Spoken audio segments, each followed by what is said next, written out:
Bom dia, meus queridos. Hoje nós vamos dar continuação aos verbos irregulares, só que vamos lembrar aqui de algumas coisas.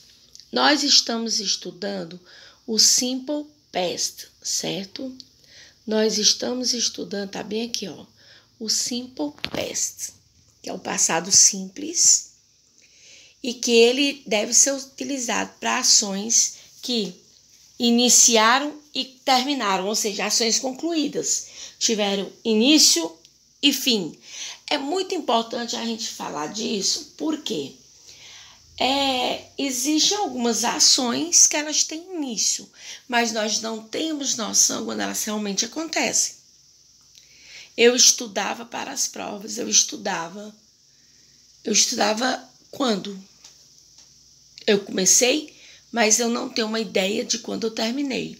Agora, se eu digo, eu estudei para as provas da semana passada, ação iniciada e concluída.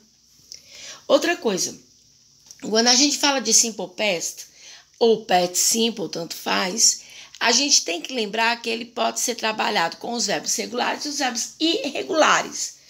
Os verbos regulares são aqueles, no português eu até expliquei para vocês, que não mexe na sua conjugação, no seu radical. No inglês, vocês lembrem que é só tirar a partícula to. Só que, como nós estamos estudando inglês, vale lembrar que ele tem uma formação diferente dos verbos regulares. Por quê? Porque os regulares, eles vão seguir um padrão. Os regulares vão seguir um padrão, tá bem aqui, ó, da conjugação. Basta você colocar o ED. Vocês lembram disso? O ED seguindo aquelas regras. Verbo que termina em Y, verbo que termina em consoante, vogal, consoante. A gente estudou bem direitinho essas regras. Eu até coloquei aqui um exemplo para vocês entenderem aonde eu quero chegar. Por quê? Se o verbo irregular tem uma formação diferente, então a gente tem que saber explicar bem direitinho e exemplificar para que vocês entendam. Ó, o play, ele é regular. Então, como é que eu fiz a conjugação no passado? Eu apenas coloquei o ED. Lembrem que verbos terminados em Y, precedido de vogal, você só coloca o ED. Certo? Então, isso aqui é um verbo regular. Ele não altera a sua conjugação, a sua escrita, por assim dizer. Basta acrescentar o ED. Só que, vejam bem, nós estamos iniciando hoje os estudos do verbo irregular. Olha o que o verbo irregular faz. Ele não tem a questão do ED. Ele tem uma formação completamente diferente. Ou seja, o passado dos verbos irregulares não é feito com ED. Eles têm a conjugação própria. Olha aqui, ó, went. O passado de go é went. Vocês viram? Então, não se acrescenta, tá bem aqui, ó, o ED.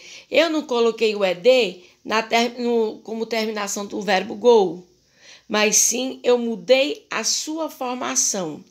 Então, os verbos irregulares, eles compõem a maioria dos verbos, no inglês. E isso é importante relembrar, porque, como eu disse para vocês aqui, os verbos, eles podem ser regulares e irregulares. Os regulares, basta você colocar o ED. Os irregulares não têm semelhança com essa formação. Ou seja, eles não têm semelhança na escrita com relação ao verbo no presente. E você não acrescenta o ED. É claro que a gente tem que tomar muito cuidado, porque, olha bem aqui a lista. Eu coloquei aqui uma lista bem extensa para vocês, porque é importante vocês terem conhecimento de todos esses verbos. Ah, professora, eu vou poder utilizar na prova? Você pode pesquisar essa tabela. É claro que você pode. Agora, o que eu quero é que você tenha consciência do que é um verbo irregular. Olha aqui a diferença. Olhem a diferença. Awake, awoke. Citar alguns. O verbo to be, was e were, certo? Nós estamos estudando, o que é que eu quero que vocês estudem? É o simple past e o translation, tá bom? Esse past participle, não. Olha aqui outro exemplo. Become, com O. Become, com A. Alguns verbos como beats, eles não mudam, certo? Mas são muito poucos.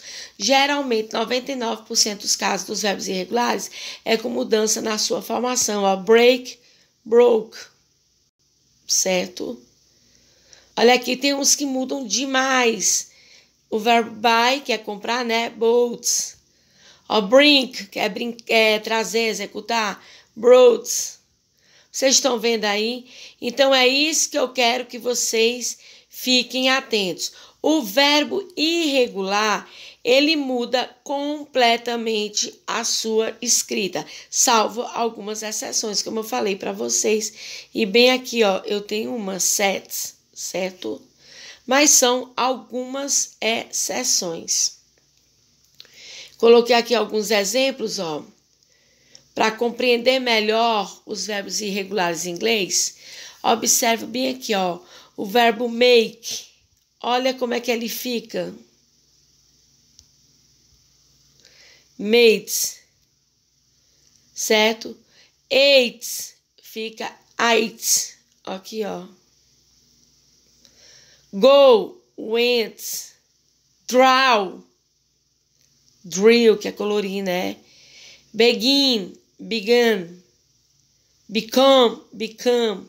Então, isso é uma das principais características dos verbos irregulares.